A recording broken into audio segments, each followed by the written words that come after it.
Walter White spent 5 seasons turning a high school chemistry teacher into a man who would eventually buy a machine gun from a black market arms dealer without blinking. Every handgun he and Jesse Pinkman ever pointed at each other, or anyone else in this show, is something you could genuinely walk into a shop and buy today. No waiting list, no special license, just a background check like any other purchase. The finale's weapon is a completely different story. And by the end of this video, you will understand exactly why that one crosses a legal line almost none of Walt's other purchases ever did. Hello and welcome back. I am your host, Ralph, and this is the show where we take the guns your favorite characters carry and tell you what they would genuinely cost, whether you could legally own one, and whether they are actually worth chasing down for your own collection today. Show overview. Breaking Bad tracks. Walter White's transformation from a terminally diagnosed chemistry teacher into the most feared meth cook in the American Southwest, and Jesse Pinkman's parallel unraveling as his reluctant partner.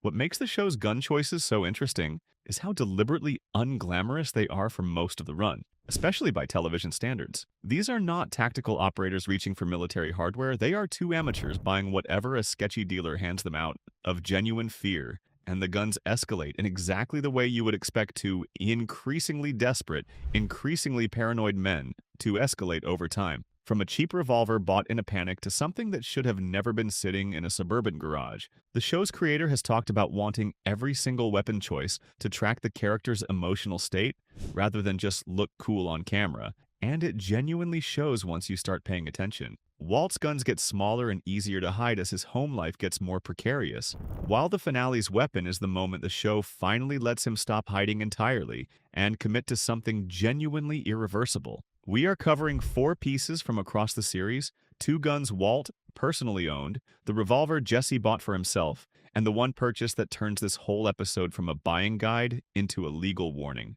Walt's first gun, the Ruger LCR.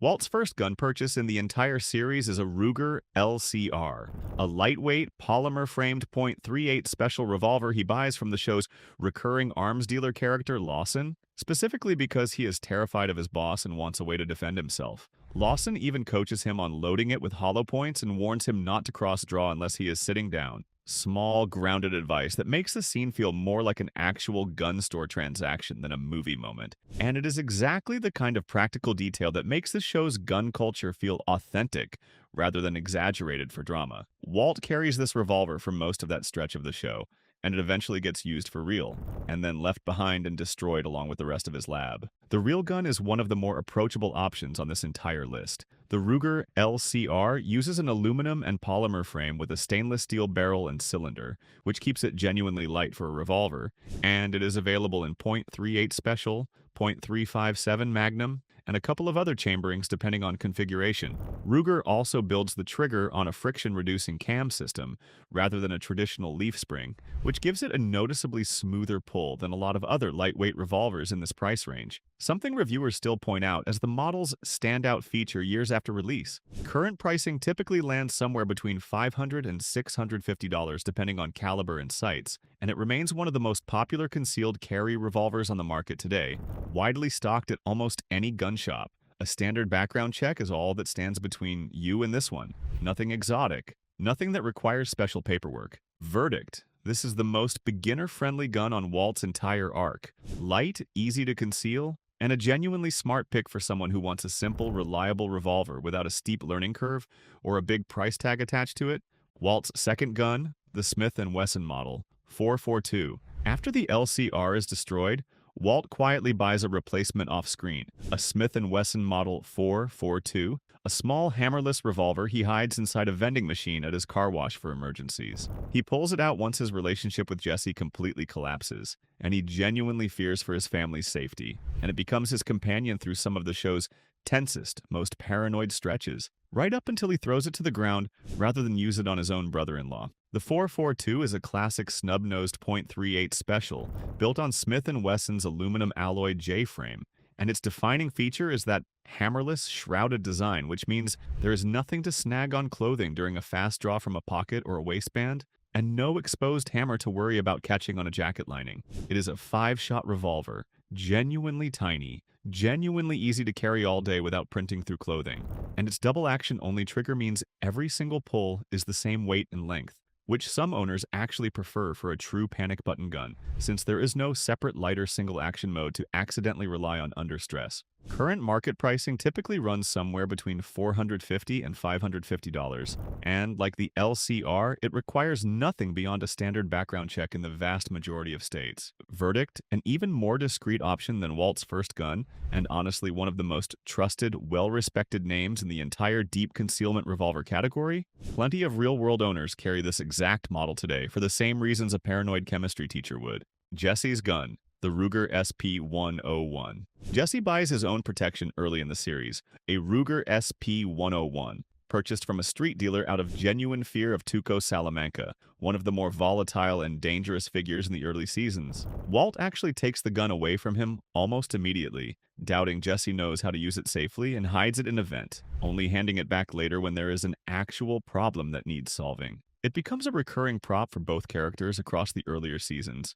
passed back and forth depending on who the show decides needs protecting that week, and it quietly disappears from the story once Jesse's world becomes dangerous enough that a single revolver stops feeling like real protection. The SP101 is a noticeably heavier-duty little revolver than either of Walt's guns, built on a small but genuinely robust stainless steel frame, and it is available chambered in .38 Special, .357 Magnum, and even .22 LR depending on the model. That extra weight and steel construction make it more pleasant to shoot with full power .357 loads than most compact revolvers its size, at the cost of being a bit heavier to carry all day. It has also earned a reputation among owners as one of the more overbuilt small revolvers on the market, the kind of gun people buy once and simply never wear out, which is a big part of why it still commands genuine respect decades after its original release. Pricing typically runs somewhere between $650 and $750, putting it a notch above the other two revolvers on this list, and again, nothing beyond a standard background check stands between you and one of these. Verdict, the toughest, most shootable small revolver of the three, a great pick if you want something a little more capable of handling serious defensive loads without punishing your hand too badly, even if it costs a little more than the other two options on this list. The one you can't just buy? The M60 machine gun. And now for the gun that actually earns this video its title. In the final season, Walt tracks down Lawson one more time and buys an M60 machine gun, a genuine belt-fed, 7.62mm general-purpose machine gun, originally designed for the American military in the 1950s, and still in service with militaries around the world today, along with an instruction manual and boxes of ammunition. He builds a rotating turret out of an office chair, a garage door motor, and a car battery, hides the whole rig in his trunk, and in the finale uses a car key remote to unleash it on the men holding Jesse captive. The show is explicit about the fact that this purchase is illegal even within its own story. Walt buys it off the books from a black market dealer. No paperwork, no registration, no waiting period. Exactly the kind of transaction that would land a real person in serious federal trouble. And the show's own writers have since admitted they wrote themselves into a corner by committing to a machine gun purchase before they even knew how it would pay off. Here is the actual legal reality behind that scene, and it is worth slowing down for. Civilian ownership of a machine gun in the United States is not automatically illegal, but it is tightly and specifically restricted. Federal law froze the civilian registry back in 1986 under the Hughes Amendment, meaning the only machine guns private citizens can legally own today are ones already registered before that cutoff date, commonly called transferable machine guns. No new ones have been added to that registry in decades, which makes the existing supply permanently fixed, while collector demand only grows year after year with no end in sight. To legally acquire one, you need a clean background check,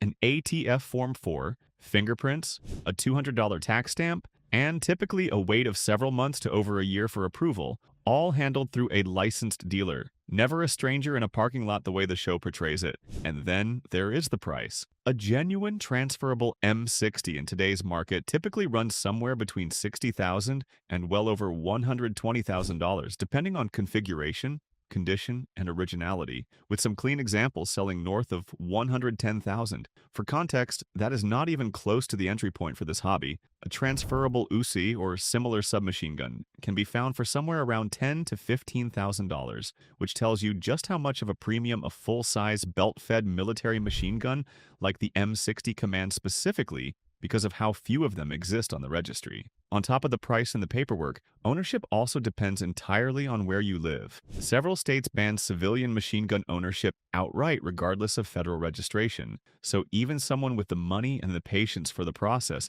still has to check their own state law carefully before spending a dollar on one of these. That scarcity-driven price tag is exactly why this is the one gun on Walt White's or anyone else's screen loadout that this channel will tell you flatly, no, you are not just going to go pick one of these up. Verdict: mechanically fascinating, historically significant, and completely legal to own the right way in the right state, but by far the single most expensive, most heavily regulated item we have ever covered on this channel. Worlds away from the parking lot handoff the show portrays. So there is Walter White's real-world arsenal.